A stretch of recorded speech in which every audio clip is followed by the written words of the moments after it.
Should we be afraid of these high numbers? Should we be worried that there's so many viruses in the world? But to a certain extent, I mean, it's twofold. They're good and bad, right? Viruses there's no question they can be bad. We know that because they've infected and caused disease throughout history. But you and I are full of viruses that don't hurt us at all and probably help us. And every organism is the same. So they are clearly beneficial as a consequence. So I think, so every living thing on the planet has multiple viruses infecting everything you can see.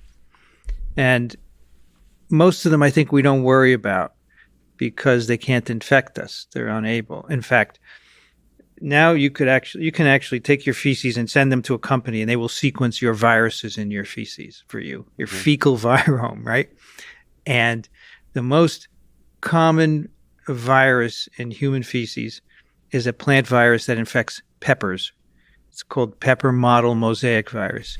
And that's because people eat a lot of peppers. And it just passes right through you. Cabbage is full of viruses from the insects that walk on the cabbage in the fields. We eat them. They just pass us. So I think most of the viruses we don't need to worry about, except when we're talking about species that are closest to us, mammals, of course. And I think the most numerous ones are the most concerning. They're viruses like bats. Bats are 20% of mammals, and rodents are 40% of mammals. Wow. And we humans live nearby, right? Yeah.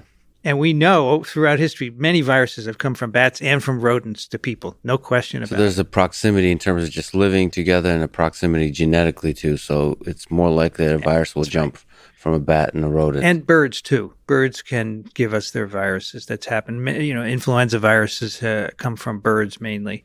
So I think those are the three species. Not species, it's higher than species, obviously. But those are the three I would worry about in terms of getting their viruses. And we don't really know what's out there, right? We have very little clue about what viruses. And I've for years wanted to capture wild mice in my backyard and see what viruses they have because no one knows. And it's we can't ask them. So you mean map? Is there a way? Can't ask them. Yeah, no. Would have to sacrifice them and take tissue and then bring it in the lab and do genome sequencing. So you can do a thorough sequencing to determine which viruses. Is there a sufficiently good categorization of viruses where you'd be?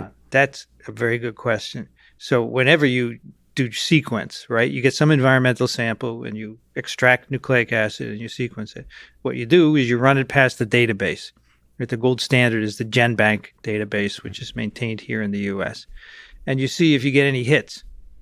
And then you can say, look, this sequence is similar to this virus. And you can classify all the viruses you see. The problem is 90% of your sequence is dark matter. It doesn't hit with anything. It's probably a lot of it is unknown viruses. And that's going to be hard to figure out because someone's going to have to go after it and sort it through.